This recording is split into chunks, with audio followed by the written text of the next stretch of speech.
What happens when a young secretary is fired by the man she secretly loves after one night that changes everything?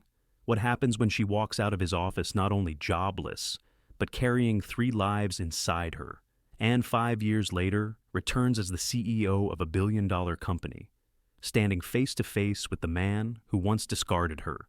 This is not just a story about revenge. It's a story about resilience, about motherhood, and about what it truly means to rise from ashes. Sarah Mitchell was told she was worth nothing. She was handed a check to solve the problem, but instead of disappearing, she built an empire one sleepless night, one line of code, and one heartbeat at a time. Now, imagine the moment she steps into a boardroom filled with men who once doubted her, and 3 pairs of blue eyes identical to his stare back at their father for the very first time. Will success heal the wounds of betrayal, or will the past demand its reckoning? Stay with us until the very end. And if this story already stirs something in your heart, don't forget to like, share, and subscribe for more powerful stories that shine a light on the human spirit. The glass tower of Whitfield Industries glittered against the late afternoon sun in downtown Denver. From the outside, the 30-story building looked like a monument to success, its tinted windows reflecting the blue sky and drifting clouds. Inside, however, in an office lined with mahogany shelves and polished chrome fixtures, a quiet storm was brewing. Sarah Mitchell, 28 years old, stood near the desk she had worked at for the past 5 years. Her hands trembled slightly as she held a thin folder pressed against her chest. Across from her, sitting in a high-backed leather chair, was Andrew Whitfield, the 34-year-old CEO whose family name was etched on the building itself. "I wanted to talk to you privately," Sarah began, her voice steady though her stomach was a knot of nerves. "I just found out I'm pregnant." Andrew's jaw tightened almost imperceptibly. He didn't look surprised, not really. Instead, he leaned back, steepling his fingers, his eyes sharp and calculating. "Pregnant," he repeated slowly, as though testing the word in his mouth. "And you thought telling me would, what, exactly, inspire congratulations?" Sarah's cheeks warmed. She had rehearsed this conversation a dozen times, hoping for something, if not joy, then at least acknowledgement. "I thought you deserved to know," she said quietly. "You and I, well, after what happened between us, I felt it was the responsible thing to do." The silence that followed stretched too long. She heard the faint hum of the city outside, traffic moving, people laughing, life going on as hers stood still. Andrew rose from his chair, adjusting his cufflinks with practiced ease. "You've made your choice, Sarah," he said finally. "But understand this, there's no room for scandal in this company. My father built this empire with his own hands, and I won't let one mistake unravel it." Her heart pounded. A mistake. His eyes, pale and distant, flicked toward her stomach, though there was no sign yet of her condition. "You knew what this was. One night, that's all. Don't confuse it with anything more." The words cut sharper than she expected, though perhaps she shouldn't have been surprised. She had known Andrew's world was one of calculated moves and controlled appearances. Yet part of her had hoped he might be different behind closed doors.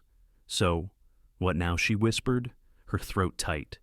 He walked to the window, gazing at the Denver skyline as though she weren't even in the room. "Now," he said evenly, "you pack your things. HR will handle the paperwork. You'll receive a severance package." The folder slipped from Sarah's grasp, landing with a dull thud on the carpet. For a moment, she couldn't move, couldn't breathe. "You're firing me?" Andrew didn't turn around. "You'll find it's for the best. I can't have distractions in this office. Not for me, and not for you." Her chest burned with humiliation. 5 years of loyalty, countless late nights, endless tasks done with quiet precision, all dismissed with a flick of his hand. She had once believed she was indispensable here. Clearly, she had been wrong, gathering what dignity she had left. Sarah squared her shoulders. "You don't get to decide what's best for me," she said softly, almost more to herself than to him. Then she turned and walked out. The open-plan floor beyond Andrew's office was unusually quiet. A few coworkers glanced up as Sarah passed, their expressions a mixture of curiosity and discomfort. No one spoke. She forced herself to keep walking, each step heavy as though dragging chains. At her small cubicle, she pulled a cardboard box from beneath the desk. One by one, she placed her belongings inside a framed photo of her late mother, a coffee mug with chipped paint, a notebook filled with scribbled ideas she had never dared to share. Her hands shook as she reached for the last item, a small ceramic owl, a gift from her neighbor Evelyn, who had once told her, "Owls see in the dark. Sarah. Remember that, when the world feels blind to you." She placed it gently in the box, blinking back tears. As she carried the box toward the elevator, Andrew's voice echoed in her mind. One night. That's all. The elevator doors closed, sealing her in with her reflection, a young woman with tired eyes, a woman about to become a mother, a woman cast aside as though she were nothing. In that moment, shame and sorrow coiled inside her chest, but beneath them, something else flickered, something small, raw, and stubborn. Resolve. The elevator dinged on the ground floor. Sarah stepped out into the golden light of late afternoon. The city bustled around her, indifferent. She shifted the box in her arms, took a deep breath, and whispered to herself, "This is not the end. It's the beginning." The waiting room smelled faintly of antiseptic and old magazines. Sarah sat with her hands folded over her lap, the thin paper gown crinkling beneath her every movement. She had been here before for checkups, for routine visits, but today felt heavier. The quiet thrum of her heartbeat in her ears reminded her she wasn't here only for herself. When the doctor returned, a kind woman in her 40s with laugh lines etched into her face, Sarah braced herself. She expected a lecture about prenatal vitamins, maybe a warning about morning sickness. What she didn't expect was the smile that bloomed across the doctor's face as she looked at the ultrasound screen. "Sarah," the doctor said gently, adjusting the monitor so she could see. "You're not carrying one baby. You're carrying 3. Sarah blinked, convinced she had misheard. 3. The doctor pointed to the flickering lights on the screen. Tiny heartbeats, rhythmic and insistent. Triplets, all measuring small, but healthy for now. You'll need extra care. This is considered high risk.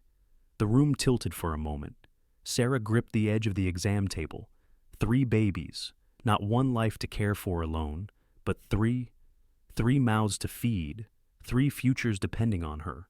I don't know if I can do this," she whispered. The doctor placed a reassuring hand on her arm. "You'll be surprised by what you're capable of, but you'll need support. Sarah, don't try to carry this all by yourself." Support. The word lingered bitterly. The one person who should have been her support had turned his back the moment she needed him most. That evening, she returned to her one-bedroom apartment on the edge of Denver. The walls were thin, the carpet worn, but it was home. She set her purse on the kitchen counter and stared at the cupboards, almost empty. She boiled a pot of water and tore open a packet of instant noodles, adding only a handful of frozen peas to convince herself it counted as dinner. She ate slowly, the steam fogging her glasses, trying to ignore the ache of loneliness that settled around her, like the chill seeping through the drafty window. Afterward, she pulled a battered journal from the shelf and opened to a blank page. The lamp on the small kitchen table cast a yellow glow as she began to write. Day 1 of knowing there are 3 of you. I don't have answers yet, only questions. How will I afford diapers, formula, doctor visits? How will I carry you all safely? But I promise you this, I will try, I will fight. You deserve that much. Her handwriting wavered as tears spotted the page. She closed the journal and pressed it to her chest, listening to the silence. And yet, not silence, the echo of 3 invisible heartbeats, steady and insistent, seemed to fill the room. A few days later, a white envelope slid through her mail slot. The return address bore the insignia of Whitfield Industries. Her hands trembled as she tore it open. Inside was a check for $60,000 signed in Andrew's neat handwriting. No note, no apology, just a sticky note attached with 3 words scrawled in his bold script: solve the problem. Her stomach turned. It was meant to erase her, to buy silence, to make 3 lives disappear as though they were an inconvenience on a balance sheet. For a long moment, she sat frozen at the table, staring at the check. $60,000 could pay the rent for years. It could cover medical bills, baby clothes, formula. It could make survival so much easier. But at what cost? Her throat tightened as she reached for her scissors. With slow, deliberate movements, she sliced the check cleanly in half. One half she dropped into the trash, her hands shaking. The other half she placed in the back of her journal, pressing it flat between 2 pages. A token, a reminder. Not of his generosity, there was none in it, but of the value he had placed on her and the children. A price tag for their existence. "I won't let you define us," she whispered into the stillness of the apartment. That night, Sarah curled up on her worn sofa, the half check hidden away, the journal on the table beside her. She closed her eyes, one hand resting protectively over her stomach. In the darkness, she imagined the faint rhythm of 3 tiny heartbeats. Not a problem, not an accident. 3 reasons to rise each morning.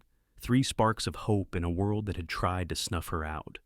The Colorado winter arrived early that year, sweeping into Denver with biting winds and heavy snow that blanketed the city in white silence. For Sarah, every step through that season felt heavier, more uncertain. Her pregnancy, already complicated, became a test of endurance.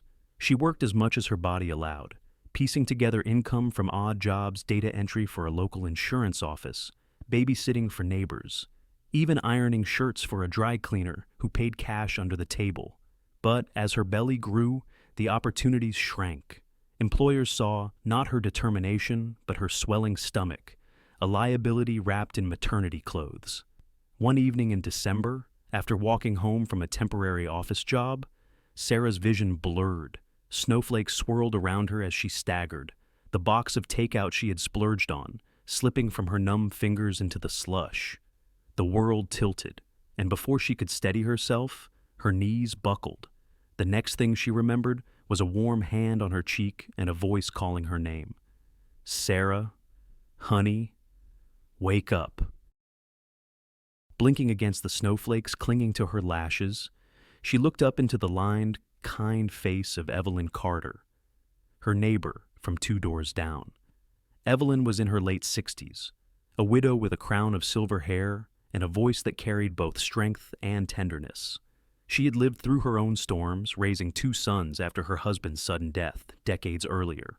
"Let's get you inside," Evelyn said firmly, looping Sarah's arm over her own shoulders. Though small in stature, Evelyn was strong, fueled by determination more than muscle. Together, they made their way up the icy steps into Sarah's modest apartment, wrapped in blankets, sipping the tea Evelyn brewed from chamomile leaves. Sarah tried to explain through tears. "I can't do this. I can barely keep myself fed. How am I supposed to care for 3 babies?" Evelyn cupped her hand gently. "You don't have to do it all alone. You've got me now. And those boys, they're fighters already, just like their mama." The months that followed were a blur of exhaustion and small mercies. Evelyn checked on her daily, bringing casseroles, warm bread, and sometimes just quiet company.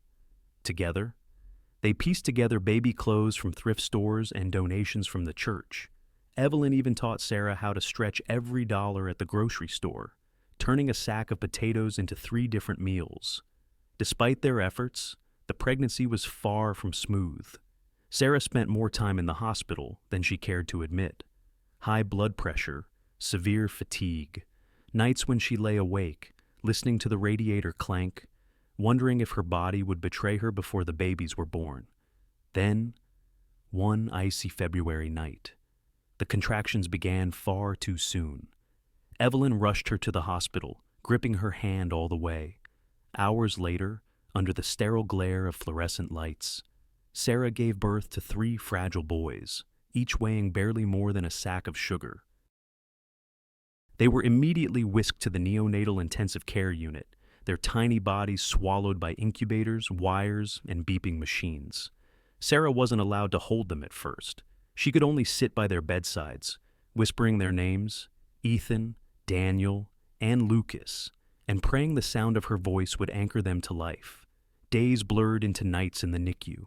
Sarah sat for hours in the stiff plastic chair, her hand pressed to the glass of the incubators, watching her sons fight for each breath. Nurses taught her how to touch them gently through the openings, just a finger on their fragile arms.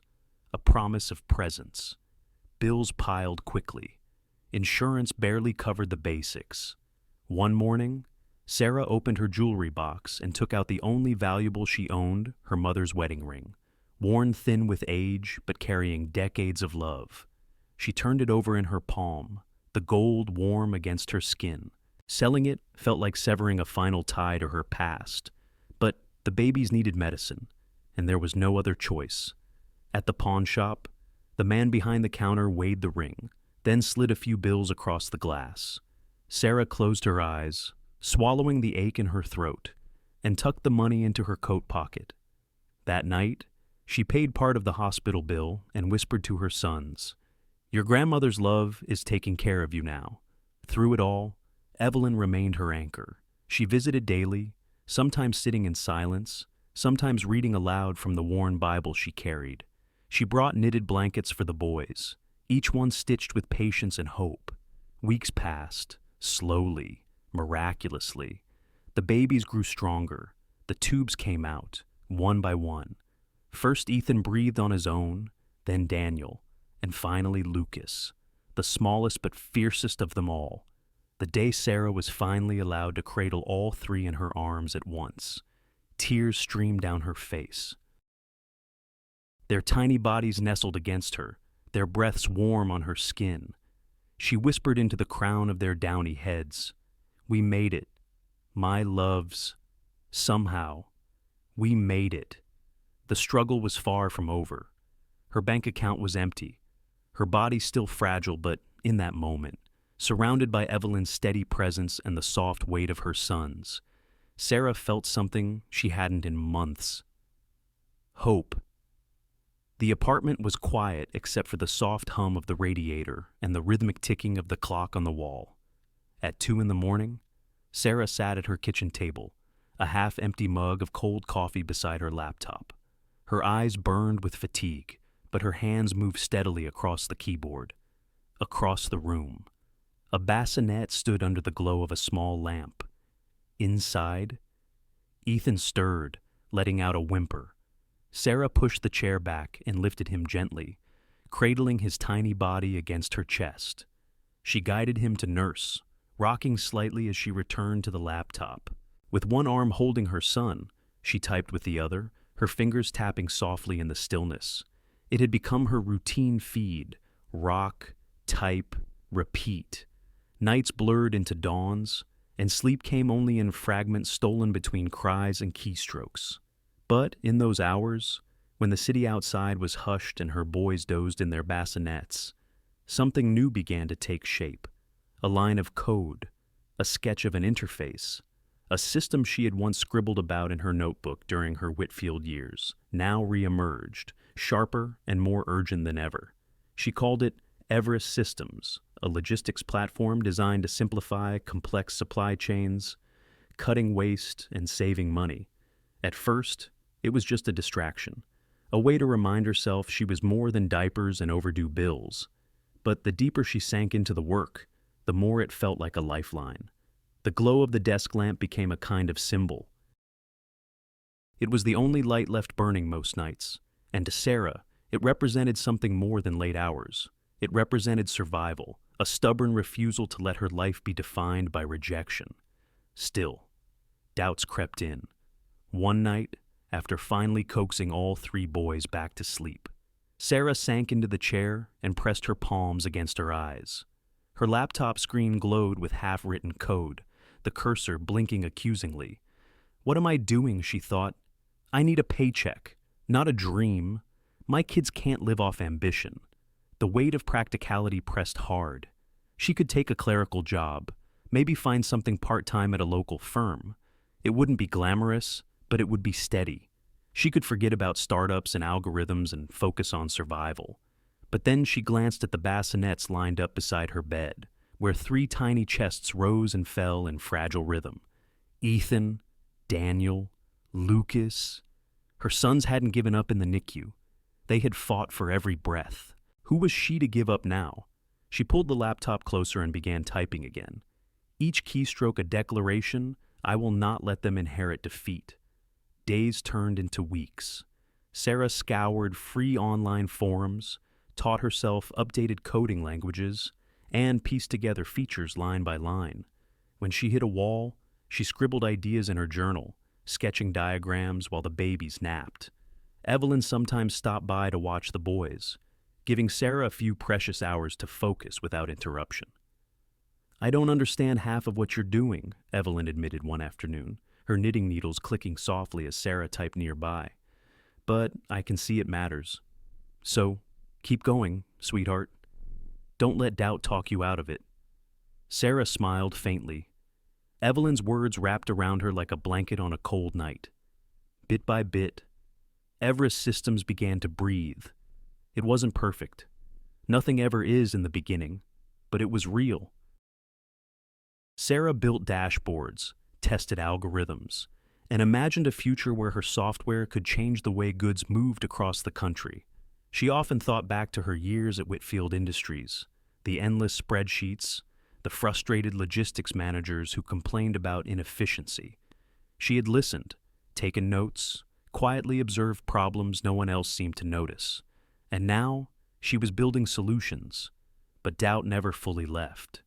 Sometimes, when bills arrived in thick envelopes with red stamps, she questioned every decision. One late night, staring at a shut-off notice from the electric company, she broke down, burying her face in her hands.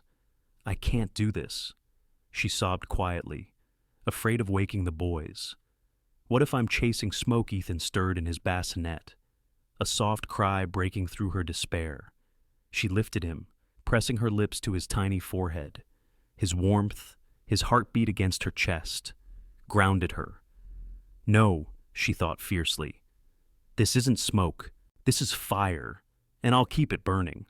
By spring, Everest Systems existed in a working prototype. It wasn't ready for investors yet, but it was more than lines of code. It was the foundation of a future. Sarah printed out the logo she had designed late one night, a stylized mountain peak, and taped it above her desk. Each time she saw it, she whispered to herself, "We climb." The garage smelled faintly of motor oil and dust, but to Sarah, it smelled like possibility. It wasn't much concrete floor, one dim overhead bulb, and a draft that whistled through the cracked side door, but it was space. Space to build something new. She ran her hand across the makeshift desk they had cobbled together from discarded plywood and cinder blocks. On it sat two second-hand monitors, a desktop computer purchased from a pawn shop, and a tangle of wires Evelyn had helped untangle just the night before. It was crude, but it was theirs. Across from her sat Michael Harper, an old friend from college. He had been one of the few people who saw Sarah's potential long before anyone else did. Where others had dismissed her as just another admin assistant, Michael had marveled at her quick mind and stubborn grit. When Sarah called him out of the blue to describe Everest Systems, he didn't laugh. He listened, and then he showed up. "So, this is Everest headquarters?" he said now. Grinning as he leaned back in the squeaky chair Sarah had salvaged from a curbside giveaway. Not quite Silicon Valley, but hey, I've seen worse. Sarah chuckled, adjusting the monitor angle. Don't insult my state-of-the-art facility. We've got free insulation courtesy of the Colorado wind. Behind them, Evelyn poked her head into the garage. Her silver hair was tucked under a knitted hat, and her cheeks were flushed from the cold. Well, I sold the old Chevy, she announced, holding up an envelope. Didn't fetch much, but it's enough to get you through the next couple of months. Sarah's chest tightened. Evelyn, you didn't have to. I know, Evelyn interrupted gently, pressing the envelope into Sarah's hand. But I wanted to. That car's been sitting in the driveway more than it's been moving. This matters more. You're planting seeds. Sarah, might as well give them the best soil you can. Tears stung Sarah's eyes, but she blinked them away, tucking the envelope into a drawer. "Thank you," she whispered. The early days of Everest Systems were brutal. Sarah and Michael worked long hours in that garage, the chill seeping into their bones in winter and the heat suffocating them in summer. They lived on instant coffee and takeout sandwiches, surrounded by stacks of technical manuals and scribbled whiteboard diagrams. More than once, Sarah questioned the sanity of it all. At night, when the boys were finally asleep, she would sit in the garage alone, staring at lines of code that refused to cooperate. The hum of the refrigerator and the creak of the garage door in the wind were her only companions. Maybe I should stop, she thought on the hardest nights. Maybe I should take a job at the bank down the street. At least then I'd know the lights would stay on. But then she would remember the way Andrew had looked at her in that office, as though she were disposable. She would remember the NICU, the wires and tubes keeping her babies alive, the pawn shop clerk counting out crumpled bills for her mother's ring. No. She would whisper into the quiet, "I'm not giving up." Slowly, Everest Systems began to take shape. Michael refined the back-end algorithms while Sarah built user-friendly dashboards, her years as an assistant giving her insight into what clients actually needed. Evelyn often appeared with sandwiches or hot soup, sometimes rocking one of the boys on her lap, while Sarah coded with both hands free. One evening, as the boys played with wooden blocks on the garage floor, Michael leaned over Sarah's shoulder. "You know, this could really work. I've seen software from big companies that isn't half as clean as what you're building here." Sarah shook her head, though a smile tugged at her lips. "Don't jinx it. I'm serious," he insisted. "You've got something here. Sarah. Not just an idea, a product." Her throat tightened with something between fear and hope. Hope was dangerous. It could be crushed too easily. But still, she let herself feel it for a moment. The possibility that maybe, just maybe, this wasn't a fool's errand. On the wall above her desk, she taped a handwritten quote she had copied from her journal. "From small seeds, mighty trees grow." It became their mantra. Each day, as Sarah balanced diapers and deadlines, as Michael debugged code at 2 a.m, as Evelyn cooked meals to keep them all going, the seed of Everest Systems pushed a little further through the soil. It wasn't visible to the world yet, but it was alive. And for Sarah, that was enough to keep climbing. The rejection emails had begun to blur together. Sarah could almost recite them by heart. "We appreciate your proposal, but we've decided to pursue other options." Or, "While your platform is impressive, our budget won't allow for new technology at this time." Some didn't even bother with words. Just silence. Each no landed like a weight on her chest, pressing down harder with every attempt. By the end of summer, Sarah had pitched Everest Systems to more than a dozen companies. Some listened politely, others dismissed her within minutes. One executive had even smirked across the conference table and said, "You're ambitious, Ms. Mitchell, but logistics is a man's world. Maybe consider focusing on family instead." She had left that meeting with her hands clenched so tight, her nails dug crescents into her palms. But she didn't stop. Couldn't stop. One September morning, a small trucking company called Redwood Freight agreed to meet. The owner, a middle-aged man named Tom Alvarez, ran 20 trucks across Colorado and Wyoming. His office was modest, a converted warehouse with faded carpet and the faint smell of diesel clinging to the air. Tom listened as Sarah demonstrated Everest's dashboard, showing how it could optimize routes, cut idle time, and reduce fuel costs. Michael clicked through the slides, but it was Sarah's voice, steady, passionate, that carried the pitch. Tom leaned back in his chair, rubbing his chin. "I've been in this business 30 years, seen plenty of shiny ideas come and go. But yours, well, it's practical, and God knows we need practical." Sarah's heart thudded. "So, you're interested?" Tom reached for a pen. "I'll give you 6 months. If your system saves us even half of what you're promising, we'll talk about expanding." Sarah stared, hardly breathing, as he signed the contract. Her hand shook slightly as she added her own signature beneath his. It wasn't $1 million deal. It wasn't glamorous. But it was real. The first seed breaking through the soil into daylight. When she stepped outside into the crisp autumn air, Sarah's composure crumbled. She made it to the car, shut the door, and then the tears came hot. Unstoppable. A flood of relief and release. For so long, she had carried the weight of failure, of fear, of voices telling her she wasn't enough. And now, for the first time, she had proof that maybe, just maybe, she was. She gripped the steering wheel and whispered through sobs, "I'm building this not just for me, but for my boys." On the passenger seat lay the contract, folded neatly. She touched it with trembling fingers, as though it might vanish if she didn't keep hold of it. The drive back to Denver was a blur of tears and laughter, her emotions spilling in waves.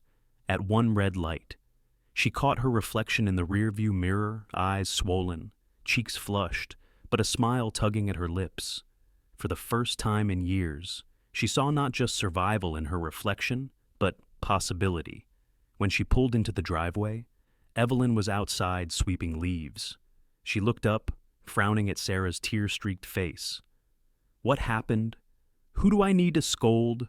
Sarah laughed shakily, holding up the contract. "Nobody. We did it. We finally did it." Evelyn dropped the broom and hurried over, pulling Sarah into a hug. "I knew you would. I told you. Seeds grow if you water them long enough." Inside the garage, Michael was hunched over the computer, adjusting code.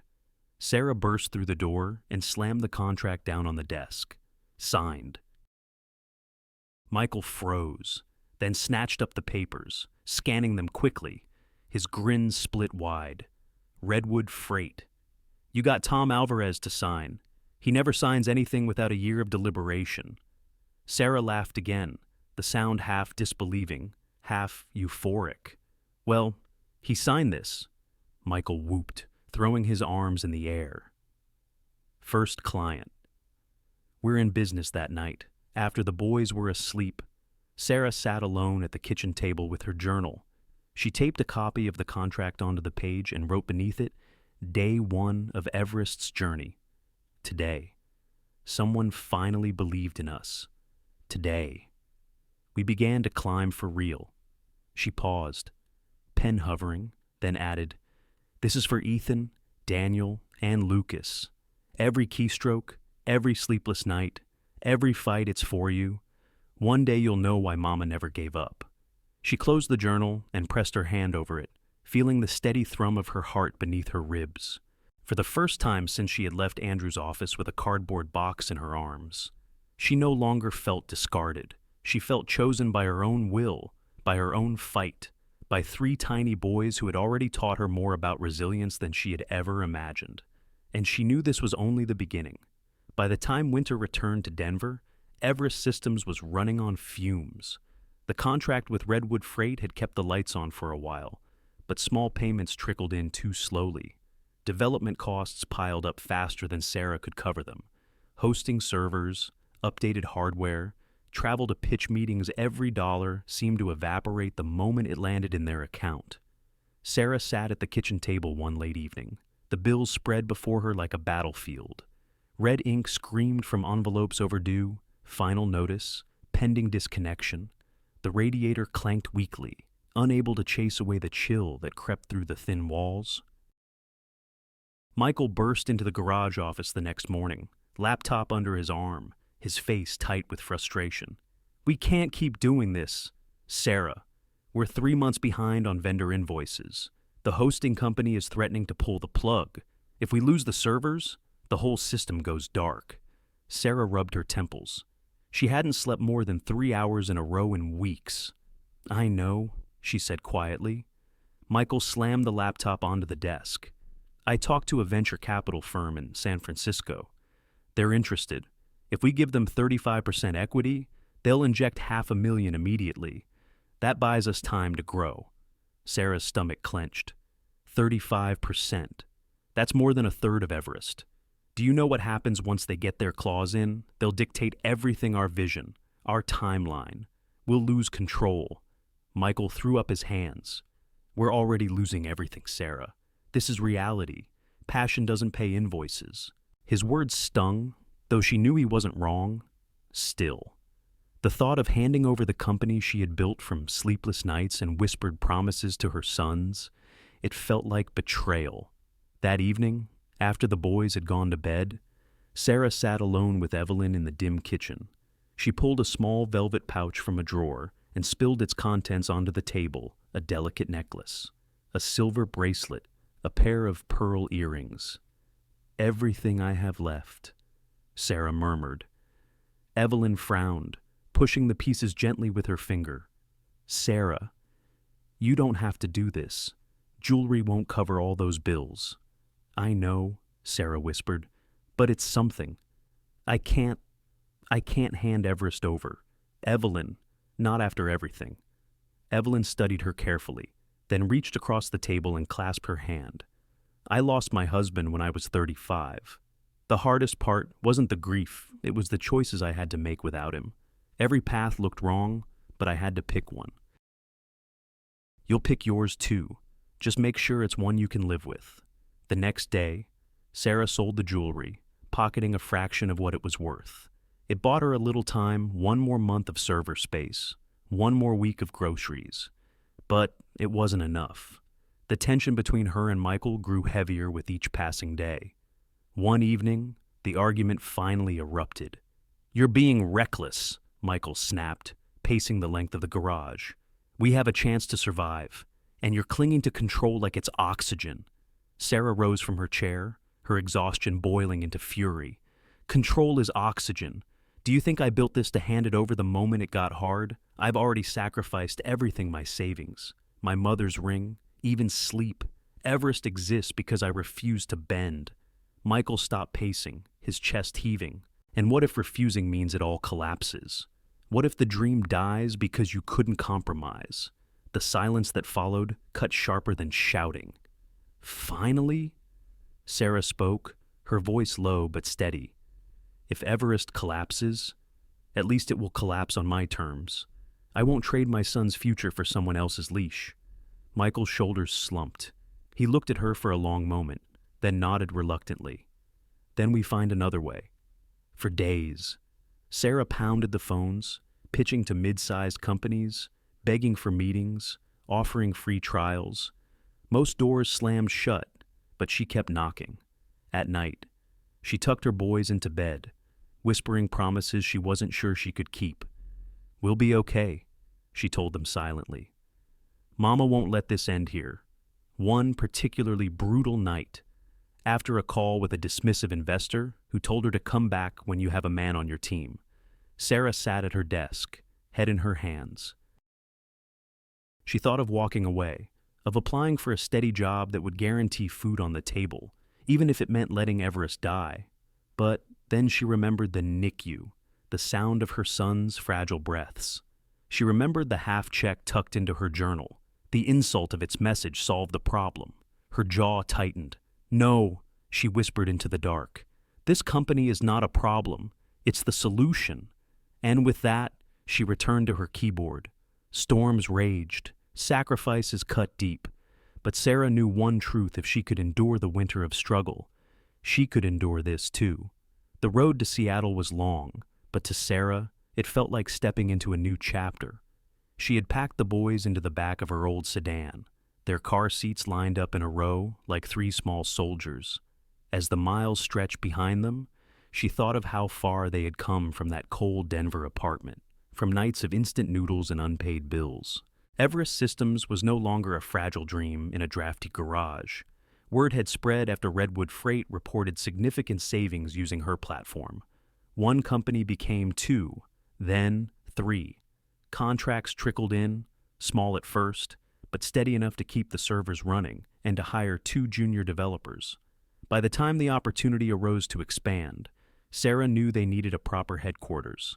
Seattle offered both proximity to shipping hubs and a growing tech community. So here she was, driving through a city where cranes dotted the skyline and the scent of salt water hung in the air. The new office wasn't flashy, 2 floors in a refurbished brick building near the waterfront, but to Sarah, it might as well have been a palace. As she stepped through the glass doors for the first time, hand in hand with Ethan, Daniel, and Lucas, applause erupted.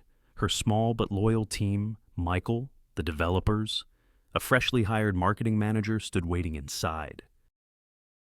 Evelyn was there too, her silver hair gleaming under the fluorescent lights, clapping with tears in her eyes. Sarah froze for a moment, stunned by the sound.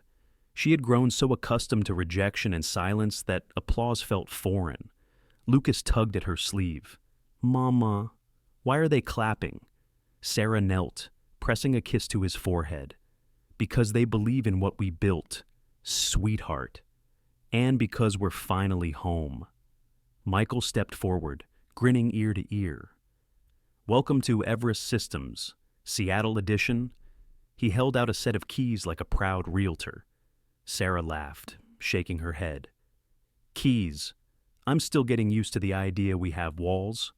Everyone chuckled, but beneath the humor was something deeper relief, pride, the sense that they had survived the storm and stepped into sunlight. The weeks that followed were a whirlwind.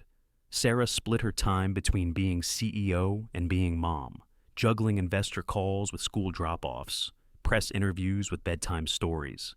The boys adapted quickly, their laughter filling the office halls as they played in a corner Evelyn had claimed as their mini daycare. Reporters began to take notice. A small article in a Seattle business journal described Everest Systems as a rising star in logistics software, led by an enigmatic founder known simply as the Mystery CEO. The phrase stuck. Larger outlets picked it up, intrigued by the lack of public photos or personal details. Sarah avoided the spotlight, preferring to let the product speak for itself. Still, the whispers grew. Who was she? What was her story? How had Everest risen from nowhere? Sarah clipped the articles and taped them into her journal, the same one where she had once written desperate promises to her unborn sons. The ink of those early pages was smudged by tears. These new clippings carried the ink of validation. Yet, even as pride swelled, Sarah's inner doubts lingered. Late at night, after tucking in the boys, she would stand at the office window, gazing at the Seattle skyline. The city lights glittered like constellations, dazzling and distant. Am I really ready for this? She wondered. Can I carry Everest higher without losing myself or my boys? Her fears deepened when a reporter cornered her outside a conference. Microphone thrust forward. "Ms. Mitchell, how does it feel to be called the Mystery CEO?" She froze, cameras flashing, the boy's hands gripping hers tightly. She smiled politely but offered no comment, retreating into the safety of her SUV. That night, she wrote in her journal, "Mystery suits me. Let them wonder. My story belongs to my sons first." One crisp October morning, the office held an informal celebration. Redwood Freight had just renewed their contract for another year, citing Everest's savings as transformational. A cake sat on the break room table, decorated with a frosting mountain peak. Michael raised a glass of sparkling cider. To Sarah, the heart of Everest. Without her, we wouldn't be standing here. Everyone cheered, but Sarah shook her head, lifting her glass. To us, Everest was never just one person. It's every long night, every sacrifice, every ounce of belief.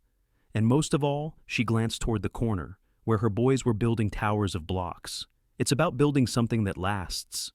Her voice wavered slightly, but she didn't hide it. This wasn't a polished speech for investors. It was raw, real, and true. As the applause faded, she caught Evelyn's eye. The older woman mouthed, "Your mother would be proud." Sarah blinked rapidly, swallowing the lump in her throat. That night, after everyone had gone home, she lingered in the office. She turned off the lights, leaving only the desk lamp glowing. The same lamp she had used in Denver, its base chipped, its shade crooked. It wasn't just a lamp anymore. It was a beacon, a reminder that, from sleepless nights and fragile beginnings, she had carved out a place in the world. And as she stood in the darkened office, listening to the faint sound of her boys giggling in the next room. Sarah whispered to herself, "We're climbing higher now, and we're not done." The Seattle rain had been falling all day, streaking the office windows in long silver trails. Sarah sat at her desk, sipping lukewarm coffee while reviewing a client proposal. The hum of the servers in the next room was steady, comforting, like a heartbeat that reassured her Everest was alive and well. She was halfway through a spreadsheet when Evelyn appeared in the doorway, carrying a stack of newspapers. "Local press again," she said with a smile. "They can't get enough of the mystery CEO. You're on page 3 of the business section." Sarah chuckled, shaking her head. "Page 3 is safe. As long as it's not the front page, I can still walk into a grocery store without stairs."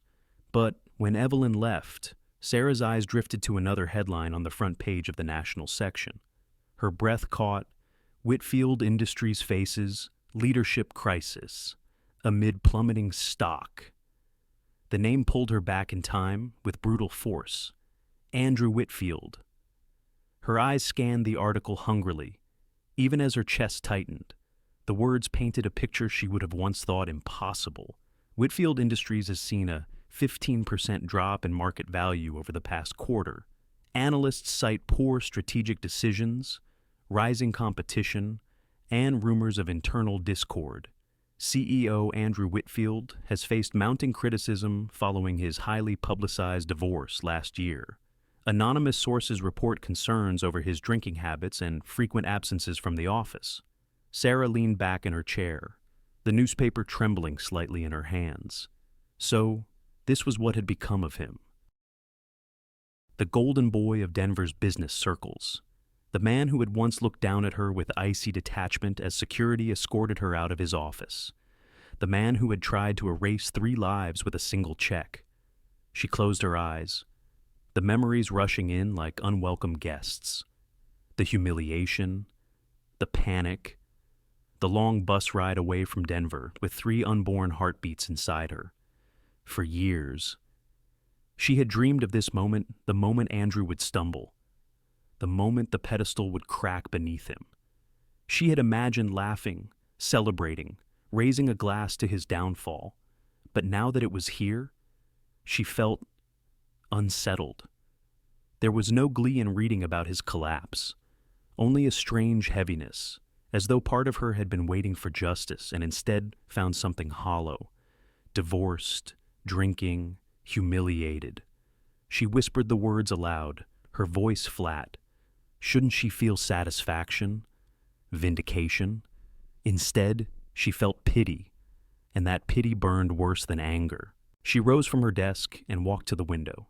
Outside, the rain blurred the city lights into a smear of gold and gray. She pressed her palm against the cool glass, searching for clarity in the storm. "Why do I feel sorry for him?" she asked herself. "This is the man who left me with nothing but 3 fragile lives and a check meant to erase them. He deserves this." Yet another voice whispered inside her, "Or maybe he deserves a chance to find redemption, the same way you fought for yours." Sarah hated that thought. Redemption was something she had clawed from sleepless nights and sacrifice. Andrew had been handed everything and squandered it. But still, the pity lingered. That night, after the boys were asleep, Sarah sat with her journal. She clipped the newspaper article and taped it opposite the faded half-check Andrew had once given her. 2 artifacts of a story still unfinished. Beneath the headline, she wrote, "I thought this would feel like victory. It doesn't." Maybe because true victory isn't about someone else's fall, it's about rising yourself. Her pen hovered, then she added, "But still, part of me wonders, what if he had chosen differently? Would there have been room for forgiveness or only more pain?" She closed the journal gently, as if afraid the questions might spill out. The next morning, Michael noticed her silence during their meeting. "You okay?" he asked, frowning. Sarah hesitated. "I read something about Andrew last night. His company's in trouble." Michael raised his eyebrows. "Good. About time. He had it coming." Sarah forced a small smile, but her heart twisted. She couldn't explain to Michael the weight pressing on her chest, how pity and pain had tangled together until she couldn't tell them apart. Later, while walking with Evelyn along the waterfront, Sarah finally confessed, "I saw Andrew's name in the paper. Everything's falling apart for him, and I don't know why, but instead of joy, I feel sad, angry at myself for feeling sad." Evelyn squeezed her arm. "Because you're human, dear. When someone once meant something to us, even if they hurt us, it's never simple. But don't confuse pity with forgiveness. Feeling sorrow doesn't erase what he did." Sarah nodded slowly, letting the older woman's words settle. That night, as she tucked the boys into bed, Daniel asked, "Mama, why are you sad?" Sarah kissed his forehead, pulling the blanket up to his chin. "I'm not sad, sweetheart, just remembering." As the boys drifted into sleep, Sarah sat by the window, watching the rain ease into mist. She realized then that Andrew's downfall wasn't hers to own. His failures did not define her any more than his rejection had. She whispered into the quiet, "My story isn't about him. It never was. 5 years is a long time." Yet as Sarah stared out the airplane window, the skyline of Chicago seemed unchanged. The glass towers rose like polished monuments, indifferent to the stories that unfolded beneath them. But Sarah had changed. The last time she left this city, she was carrying her sons beneath her heart and the weight of rejection on her back. Now she was returning as the CEO of Everest Systems, invited to deliver the keynote address at the annual Global Tech Summit, a stage reserved for the world's most influential innovators. In the seats across the aisle, Ethan, Daniel, and Lucas pressed their faces to the oval windows, their identical blue eyes wide with wonder. At 5 years old, they were full of boundless energy, constantly talking over each other. "Is that our city?" Mama Daniel asked, fogging the glass with his breath. "It's where you were born," Sarah replied softly, smoothing his hair. "But it belongs to all of us now." The boys erupted in chatter about skyscrapers, museums, and deep dish pizza, their excitement a welcome distraction from the tight knot in Sarah's stomach. She sipped water and forced herself to breathe steadily. Returning to Chicago meant more than just giving a speech. It meant walking into the very place where she had once been told she was nothing, where Andrew Whitfield had discarded her like a liability, and it meant facing the possibility of seeing him again. When the plane touched down at O'Hare, a small motorcade waited on the tarmac. Michael had arranged everything: 3 black SUVs, a security team, and a direct route to the hotel. Sarah kept her composure as they descended the jet bridge, her heels clicking with quiet authority, the boys trotting beside her in matching navy blazers. Hotel staff welcomed them into the presidential suite at the Four Seasons, the kind of luxury Sarah once thought she'd never touch. The boys dashed from room to room, marveling at the enormous windows and the 3 identical stuffed bears waiting on their beds. "Look," Mama Ethan exclaimed, holding up the bear with his name stitched across its jersey. "They knew we were coming," Sarah smiled, her chest warming. "Yes, they did. Because you're special." As the boys played, she stepped into the master bedroom and closed the door behind her. For a long moment, she stared at the view of Lake Michigan, its waters rippling gold under the afternoon sun. Her reflection in the glass startled her, poised, confident, wearing a tailored suit. The woman looking back bore no resemblance to the trembling secretary who had once been escorted out of Whitfield Industries with a cardboard box in her arms. Still, the city whispered reminders. She sat at the desk and opened her journal, slipping out the half check she had kept all these years. She traced the faded ink with her fingertip. Solved the problem. Andrew had written. "No," she murmured aloud. "I solved it my way." The following day was packed with meetings, rehearsals, and press briefings. Reporters clamored for quotes, snapping photographs as Sarah walked through the conference center. Whispers followed her everywhere. There she is, the mystery CEO. Backstage, moments before her keynote, she adjusted her microphone and exhaled deeply. Michael touched her shoulder. "You ready?" "As ready as I'll ever be," she said. When she stepped onto the stage, the cavernous auditorium fell silent. Thousands of eyes fixed on her, waiting. Her voice, when it came, was clear and steady. 5 years ago, Everest Systems was just an idea, a vision born not in boardrooms, but in a garage, born from necessity, resilience, and hope. Today, I want to show you how that vision can reshape the way the world moves. For 45 minutes, she spoke of predictive logistics, sustainable supply chains, and the power of innovation. Charts illuminated behind her, but it was her conviction that held the audience. When she finished, applause thundered through the hall. Backstage again, Michael handed her his phone, grinning. "Look, front page of the Tech Wire. They're calling you the highlight of the summit." Sarah barely had time to absorb the headline before Davis, the head of her security team, approached Ms. Mitchell. "One update: Whitfield Industries has confirmed their CEO will attend tomorrow's panel discussion. Andrew Whitfield." The words landed like a stone in her chest. For a moment, she couldn't breathe. "Are you sure?" she asked quietly. "Yes, ma'am." His name was added to the list this morning. Sarah looked past Davis toward the city skyline, glowing in the distance. The same city where she had once been broken. Now, she was about to walk into a room with the man who had broken her. Her heart pounded, but not with fear, with anticipation. She whispered to herself, "Let him see what he left behind."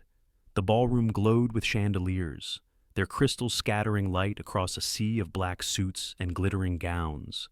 Waiters moved with silent efficiency, balancing trays of champagne flutes and delicate hors d'oeuvres. The VIP reception of the Global Tech Summit was designed to impress, and it did.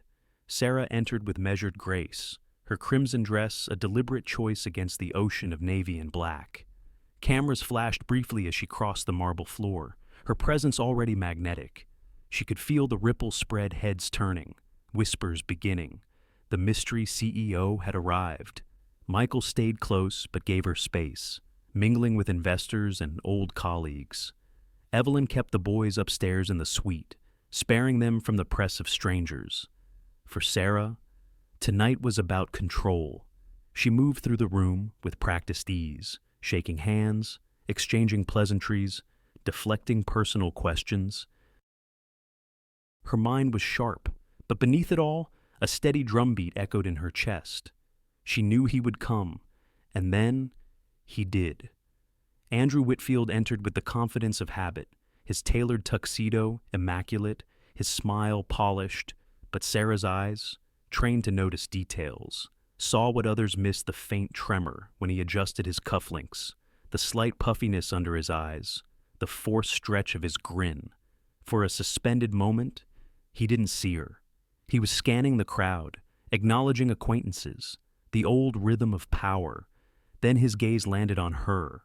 The change was instant. His smile faltered. His steps slowed.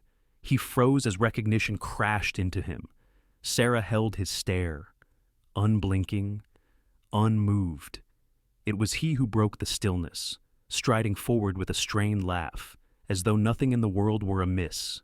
"Sarah Mitchell," he said, his voice a touch too loud, a touch too bright. "Well, this is unexpected." She tilted her head slightly, her lips curving into a polite smile. "Mr. Whitfield? What a surprise."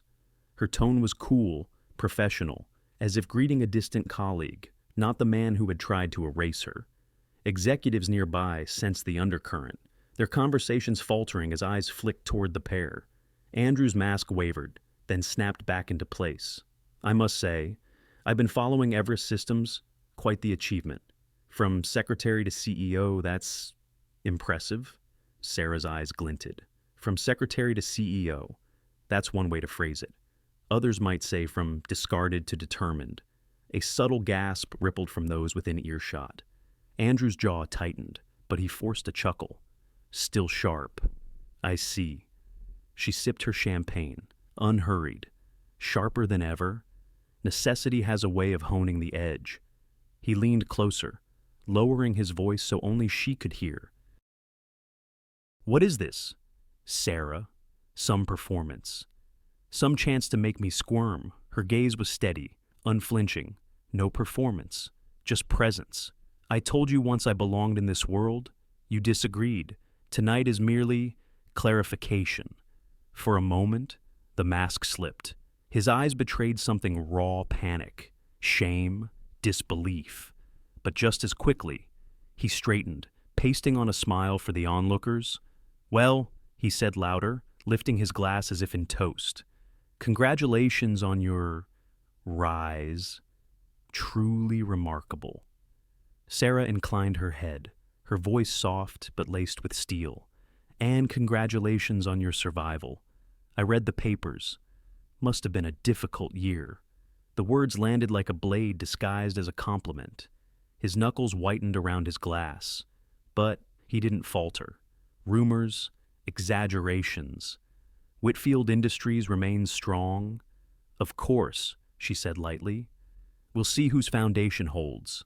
Silence stretched, heavy, suffocating. Every word between them carried double meaning, every glance a battle. The air around them felt charged, as though the chandeliers themselves hummed with tension. At last, Sarah glanced at her watch. You'll excuse me, Mr. Whitfield.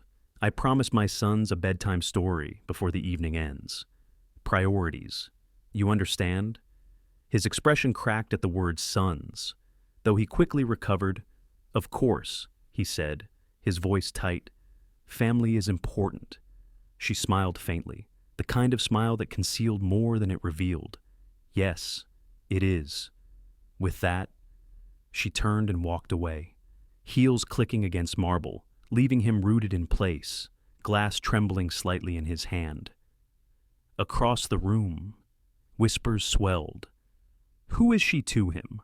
What history do they share? But Sarah didn't look back. She had no need. She knew the truth for the first time. Andrew Whitfield was no longer in control. The boardroom at Whitfield Industries was designed to intimidate. Polished mahogany table, high-backed leather chairs, floor-to-ceiling windows overlooking downtown Chicago. 5 years earlier, Sarah had been escorted out of this very building in humiliation. Now, she walked back through its glass doors with her head high. Flanking her were Michael, 2 attorneys, and Davis with his security team. But the most important were the 3 little boys walking beside her in matching navy suits, their identical blue eyes wide with curiosity. Whispers rippled through the reception area as employees watched them pass. Sarah ignored the stares, her steps measured, each click of her heels striking like a drumbeat. When the double doors to the boardroom opened, conversation inside faltered. 14 directors turned their heads in unison. At the head of the table stood Andrew Whitfield, mid-sentence in a desperate presentation about restructuring. His words died as his gaze collided with Sarah's. For a heartbeat, silence reigned. Then Andrew managed, voice tight, "What is this?" Sarah placed a leather folder on the table and met his eyes calmly. "This, Mr. Whitfield, is a business meeting." She gestured toward her team, who took their seats with quiet efficiency. The board members exchanged wary glances. One of them, the silver-haired chairman, cleared his throat. "Ms. Mitchell, we weren't informed," Sarah cut in smoothly. "That's because your information pipeline is controlled by him. I'm here to correct the record." With a nod, her attorney began distributing documents. Pages rustled as directors opened folders stamped with Everest Systems logo. "These," Sarah said evenly, "are certified purchase agreements. Over the past 18 months, Everest Systems has systematically acquired shares of Whitfield Industries through subsidiaries and private investors. As of this morning, our ownership stands at 52%. Gasps erupted around the table. Andrew slammed his palm against the wood. "Lies. This is some elaborate bluff." "Not a bluff," Sarah replied. "The filings are already with the SEC. Check your email." Several board members reached for their phones, their faces blanching as the confirmations appeared on screen. The chairman exhaled sharply. "She's telling the truth. Everest Systems holds majority control." Andrew's face flushed crimson. "You think you can just walk in here?" And Sarah raised her hand. silencing him. "I didn't come to debate. I came to inform. As majority shareholder, I will be restructuring the leadership of this company effective immediately," the board members murmured, eyes darting between Sarah and Andrew like spectators at a duel. And then came the moment she had planned with careful precision. She turned toward the corner where Evelyn sat with the boys. "Ethan, Daniel, Lucas," she called softly. "Come here." The three children scampered forward, their small shoes tapping against the hardwood floor. They stood side by side before the table, three miniature mirrors of Andrew, same blue eyes, same tilt of chin, same unmistakable resemblance. The boardroom fell into stunned silence. One director whispered, "My God!" Andrew's face drained of color. His lips parted, but no words came. The boys, oblivious to the shock, studied the room with curiosity. Finally, Ethan pointed toward Andrew. "Mama," he said brightly, "that man looks like the picture in your office." Sarah's composure never wavered. Children notice things adults sometimes ignore. Lucas, the quietest, took a step closer to Andrew. His small voice carried through the heavy silence. "Are you our daddy?" The question landed like a thunderclap. Every board member froze, eyes darting between Andrew and the three children, who might as well have been his reflection. Andrew staggered back a step, gripping the edge of his chair for balance. This is absurd," he stammered. "She's staging this manipulation." Sarah slid another document across the table, birth certificates, DNA confirmation, and a record of every unanswered email I sent you 5 years ago. Her voice was calm, but steel ran beneath it. "I didn't come here to humiliate you. Andrew, life took care of that. I came here to claim what you tried to erase." The chairman cleared his throat, his voice low but firm. "Mr. Whitfield, the resemblance is undeniable. The documentation is clear. This is irrefutable." Andrew's chest heaved, his hands trembling. He looked at the boys, three pairs of eyes staring back at him with innocent expectation. And for once, he had no clever words, no polished smile, no mask. The silence that followed was heavier than any accusation. Finally, Sarah spoke, her tone soft but carrying the weight of 5 years. "Gentlemen, ladies, the era of Andrew Whitfield's control has ended. The future of this company begins today." The board members nodded slowly, some with relief, others with awe. But for Andrew, the meeting was over long before the votes were cast.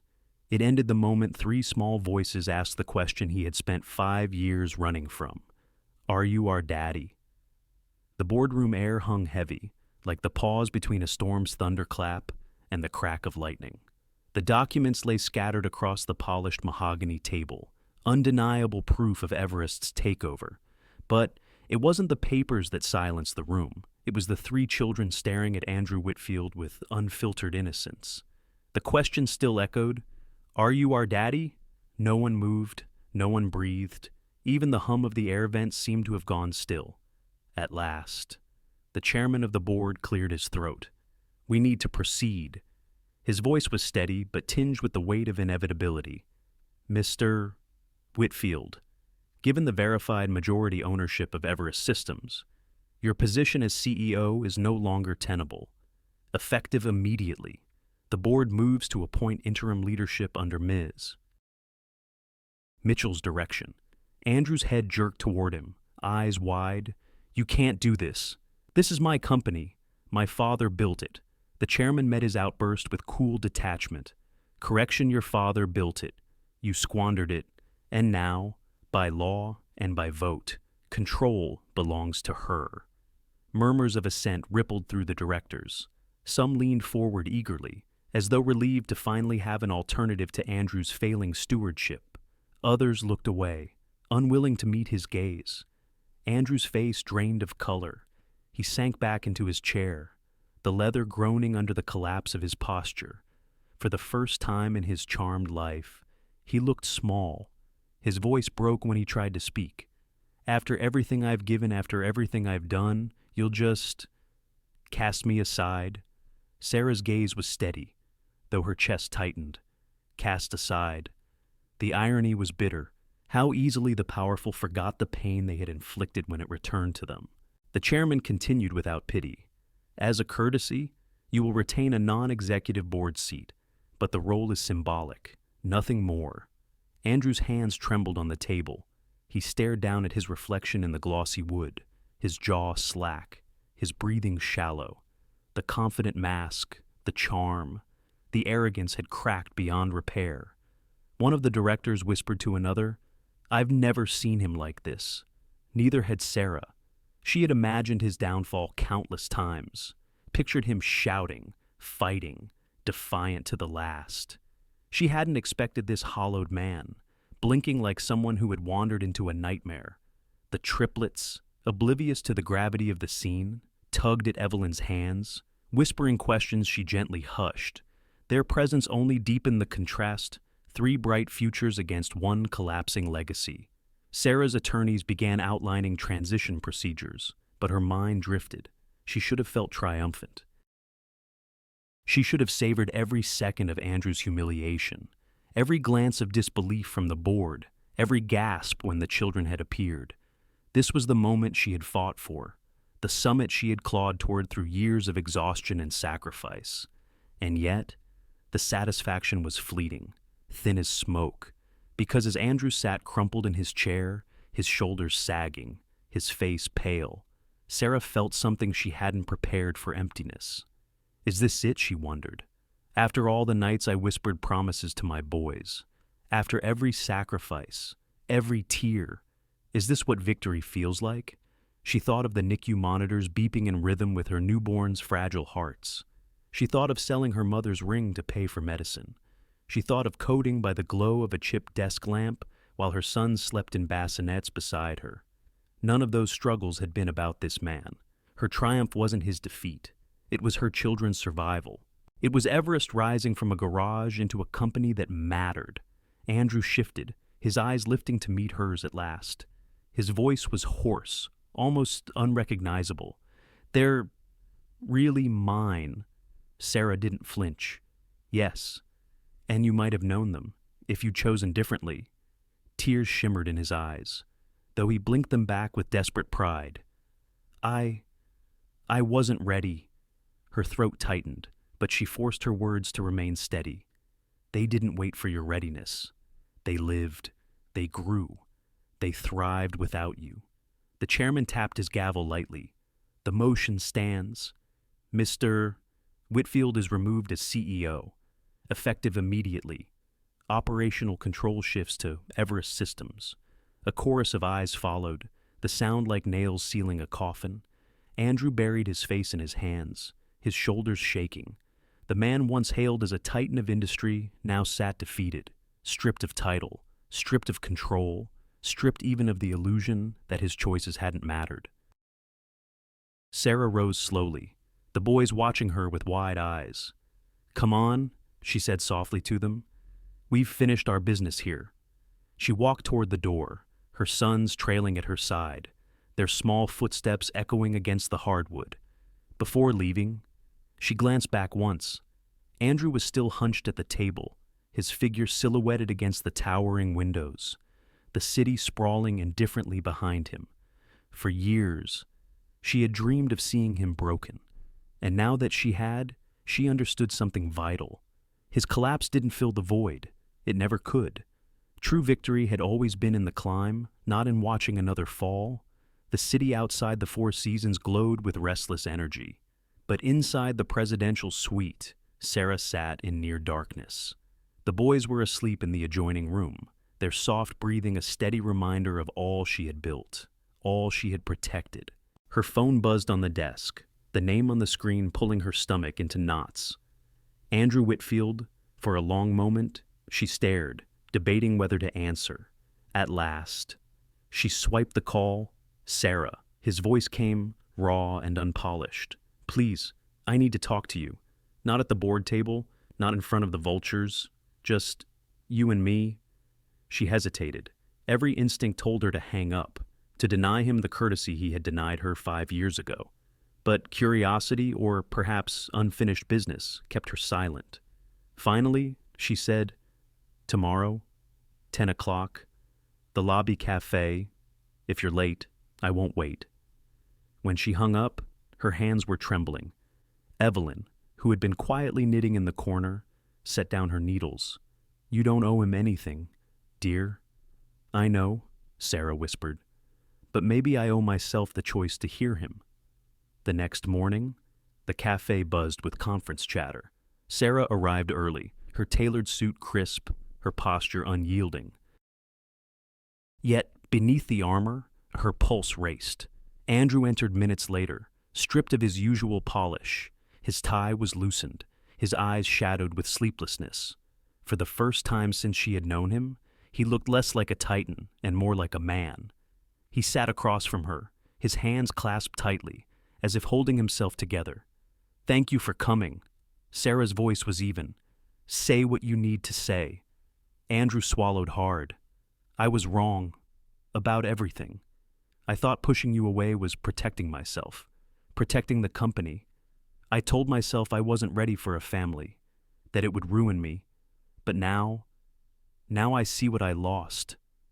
His voice cracked. "I want to know them. My sons. Please." Sarah studied him carefully, searching for sincerity beneath the desperation. Part of her wanted to laugh, to remind him of the check he had written, the cold dismissal. Another part, the quieter, more dangerous part, wanted to believe that people could change. Her mind spun with memories holding 3 fragile bodies in the NICU, alone, coding by lamplight while exhaustion blurred her vision, watching the boys take their first steps, speak their first words, all without their father. "You don't get to erase 5 years, she said softly.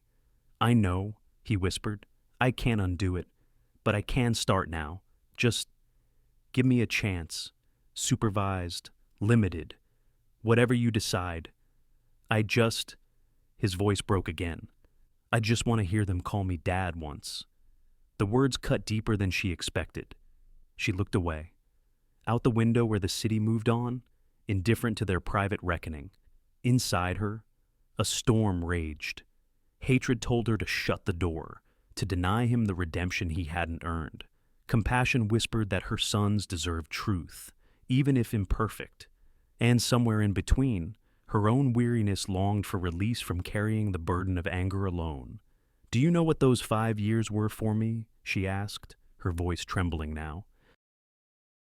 3 infants, sick and premature, no job, no family. I sold my mother's ring to keep them alive. And you. She met his eyes. "Fierce you slept in penthouses while I scrubbed floors to pay for formula." Andrew flinched as though struck. "I was a coward," he admitted.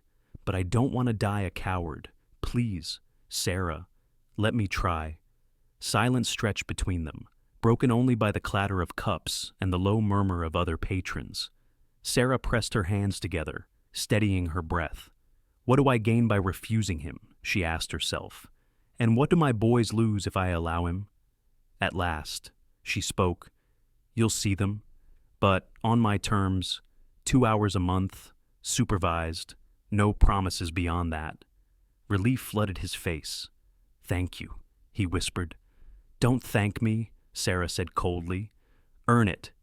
Her words landed like iron, but beneath them, a small crack opened in her heart, an acknowledgement that even fallen men might climb again, though never back to where they once stood. When she rose to leave, Andrew remained seated, staring at the table as though afraid the moment would dissolve. Sarah walked out into the brisk Chicago air, her chest heavy with contradictions. Had she shown mercy or weakness? Would her sons one day thank her or resent her for letting him in? As the wind whipped around her, Sarah whispered to herself, "This isn't for him, it's for them." And with that, she squared her shoulders and walked back toward the hotel, where 3 little boys waited, unaware that their lives had just shifted again. The headlines came first. Rejected secretary buys empire that fired her. Everest Systems acquires Whitfield Industries in historic takeover. Sarah Mitchell, the woman who redefined the rules. Within weeks, The new signage gleamed across the skyscraper skyline, Everest Whitfield Group. It was Sarah's condition that the Whitfield name remain legacy mattered to markets, but it stood second now, no longer dominant. Everest came first, as it always had in her heart. The first major change came not in the boardroom, but one floor below it. A full floor was redesigned into a childcare center, bright with murals of mountains and stars. Where once executives had spoken of profit margins, children now laughed, built block towers, and napped on soft mats. Sarah walked through on opening day, her boys darting ahead in excitement. Ethan tugged her sleeve toward the art corner. Daniel raced to the bookshelf, scanning titles like a tiny librarian. Lucas lingered near the science table, eyes shining at the sight of a globe. "Is this for us?" Mama Ethan asked. "It's for every child whose parents work here," Sarah said softly. "No one should have to choose between career and family the way I had to." Employees gathered at the door, some wiping tears. A young mother whispered, "I never thought I'd see a CEO care about this." Sarah smiled faintly. "We build stronger companies by building stronger families." 2 weeks later, Andrew arrived for his first supervised visit. The arrangement was precise 2 hours, once a month, monitored by a licensed counselor. He looked nervous as he stepped into the playroom, his expensive suit replaced by a plain sweater and jeans. The boys froze for a moment, staring at him with curiosity more than recognition. Then Daniel broke the silence. "Are you here to play dinosaurs with us?" Andrew's throat tightened. "If you'll let me," he said softly. The counselor nodded encouragingly. The boys led him to the carpet, where plastic T-Rexes and Stegosauruses lay scattered. Andrew lowered himself onto the floor awkwardly, his knees protesting against years of boardroom chairs. "Roar!" Ethan roared, slamming a toy raptor into Andrew's hand. "Yours is losing." Andrew chuckled nervously. "I guess I'm not very good at this game." Lucas studied him with piercing eyes, then handed him a blue brontosaurus. "This one doesn't fight. It just eats leaves." Andrew blinked, surprised. "I think I like that one better." Sarah watched from the observation window, arms crossed. She told herself she was here to ensure boundaries were respected, but her heart ached at the scene. Andrew was clumsy. Yes, but he was trying. Half an hour in, Daniel crawled into his lap uninvited, chattering about planets. Andrew's eyes brimmed with tears he tried to hide behind a laugh. "You know more about Mars than I ever did," he said, ruffling the boy's hair. By the end of the visit, when the counselor announced the time was up, Ethan protested. "Already, he hasn't even built the volcano with us yet." Andrew's voice cracked. "Maybe next time, buddy." The boys hugged him briefly before scampering back to their projects. Andrew remained on the carpet, staring after them, shoulders trembling. When he finally left, Sarah stepped into the playroom. Lucas looked up at her. "He's not as scary as I thought." "No," Sarah admitted quietly. "He's just learning." In the weeks that followed, Everest Whitfield Group stabilized under Sarah's leadership. Investors praised her decisive strategy, but employees praised something else, her humanity. Work-life balance policies expanded, mental health support became standard, and productivity soared in ways numbers alone couldn't explain. At night, Sarah still wrestled with doubt. Watching Andrew with the boys had unsettled her more than she cared to admit. She had built her life on never needing him. Allowing him even in small doses felt like loosening a carefully guarded door. And yet, she couldn't deny the flicker she saw in her son's eyes when he knelt to listen to them. Children cared less about history than possibility. One evening, Evelyn found her sitting alone in her office, staring at the framed $60,000 check, the one Andrew had once written to erase her. "You're wondering if letting him in is a mistake," Evelyn said gently. Sarah nodded. "I don't want them hurt. But maybe. Maybe they deserve the chance to know him, even if I never forgive him." Evelyn laid a hand over hers. "Second chances don't erase the past, Sarah. But sometimes they build a better future. Not for him, for them." Sarah let out a long breath, her gaze drifting to the glass wall where the city glittered. Maybe Evelyn was right. Maybe mercy wasn't weakness, but strength measured differently. The next morning, she stood in the lobby of the Everest Whitfield Tower, greeting employees as they entered. A reporter approached, microphone extended. "Ms. Mitchell, what message do you hope your leadership sends?" Sarah paused, then answered with quiet conviction. That true power isn't measured in profits or titles. It's measured in the lives we shape, in the truth we face, and in the chances we're brave enough to give even when they terrify us. Behind her, laughter drifted down from the child care center. The sound carried through the marble halls, blending with the hum of the city outside. It wasn't the sound of victory. It was the sound of something harder, rarer, and infinitely more precious renewal. The late afternoon sun poured through the glass walls of the Everest Whitfield headquarters, bathing Sarah's corner office in amber light. From her seat by the window, she looked down onto the courtyard where her 3 boys played beneath the watchful eyes of their caregiver. Ethan was racing a toy car across the stone benches. Daniel sat in the grass with a book propped against his knees, and Lucas crouched near the fountain, fascinated by the rippling water. Their laughter floated up faintly, clear and unburdened. For a moment, Sarah simply watched, her hand pressed lightly against the glass. 5 years ago, she had stood outside this building, carrying a cardboard box, clutching her stomach, wondering how she would survive. Today, she stood above it, not as a visitor, but as its leader. On the opposite wall hung a frame that drew every visitor's eyes a single check for $60,000. The paper had yellowed slightly with time, the ink faded. Beneath it, etched in a small brass plaque, were the words, "The price he thought we were worth," the reminder of what we built instead. Some called it petty, others called it poetic. For Sarah, it was simply truth. The door opened quietly, and Evelyn stepped inside, carrying 2 mugs of tea. "They're growing fast," she said, glancing at the courtyard. "Too fast," Sarah admitted, accepting the cup. "Some days I still see them as the fragile little bundles in the NICU. And now they're building forts out of office supplies," Evelyn teased gently. Sarah chuckled, then grew thoughtful. "You know, there was a time when I thought this moment, this office, this title, this power would be the proof I needed. Proof to him, proof to the world, maybe even proof to myself. But now that I have it," she shook her head, "it feels less like proof and more like responsibility." Evelyn's eyes softened. "That's how I know you've won, Sarah. Because you didn't let the fire consume you. You let it refine you." Later that week, Andrew arrived for his scheduled visit.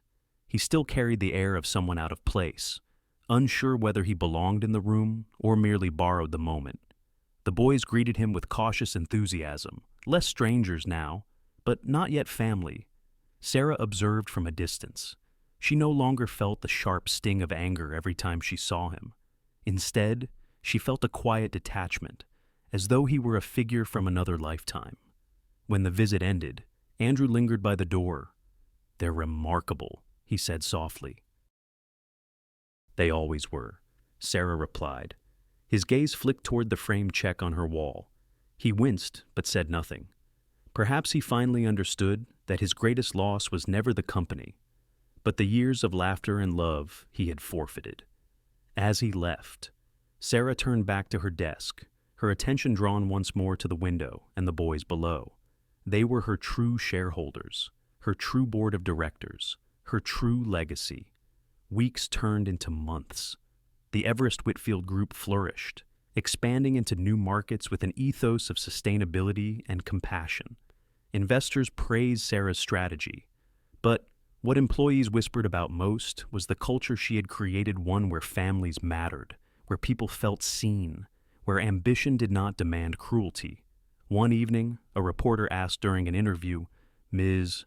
Mitchell, do you consider your greatest victory to be taking control of Whitfield Industries from Andrew Whitfield?" Sarah smiled gently, the kind of smile that came from deep within. "No.